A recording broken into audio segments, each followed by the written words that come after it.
السلام علیکم عزیز طلباء اور طالبات، امید ہے کہ آپ سب بخیر و عافیت سے ہوں گے۔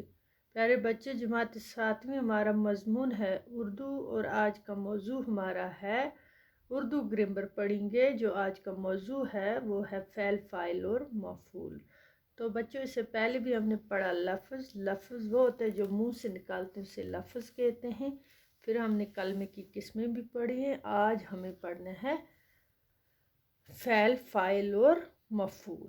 تو بچوں، سے پہلے ہم نے پڑھا کلمہ، لفظ سے پھر کلمہ اور مومن۔ تو کلمے کی قسمیں اسم، فعل، صفت، ضمیر، متعلق فعل اور حرف۔ تو بچوں، آج آگے پڑھتے ہیں فعل کی تعریف۔ فعل وہ کلمہ ہے جو کسی شخص یا چیز کا کام کرنا، ہونا یا سہنا زمانے کے ساتھ ظاہر کرے۔ جیسے بچوں، مثلاً ہم بولیں گے طارق کھانا کھا رہا ہے۔ کھا رہا جو ہے یہ فعل حال۔ طارق نے کھانا کھایا یعنی ماضی میں۔ طارق نے کھانا کھایا، زمانہ، فعل کا زمانہ یعنی ماضی میں، اس نے کھانا کھایا۔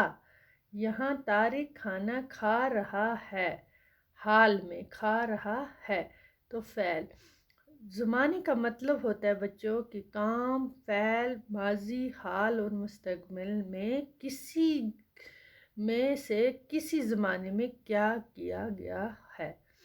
اب فعل بچوں، یہ پہلے بھی چونکہ آپ نے پڑھا ہے، میں نے آپ کو پڑھایا لکھایا بھی ہے وائٹ بورڈ پہ۔ آج ہم پھر دوبارہ اس کا ریویژن کر رہے ہیں۔ فعل بچوں کسی کام یعنی فعل کے کرنے والے کو فاعل کہا جاتا ہے۔ کسی کام کو فعل کے کرنے والے کو فاعل کہا جاتا ہے۔ جیسے مثلاً احمد نے کھانا کھایا۔ احمد نے کھانا کھایا۔ احمد جو ہے یہاں فاعل ہے، کھایا جو ہے وہ ہے فعل یعنی ماضی میں۔ احمد نے کھانا کھایا۔ کسی کام کے کرنے والے کو فاعل کہا جاتا ہے، یعنی جیسے احمد نے کھانا کھایا، احمد فاعل ہے یہاں، اور کھانا کھایا، کھایا یعنی فعل ماضی میں۔ ٹھیک ہے۔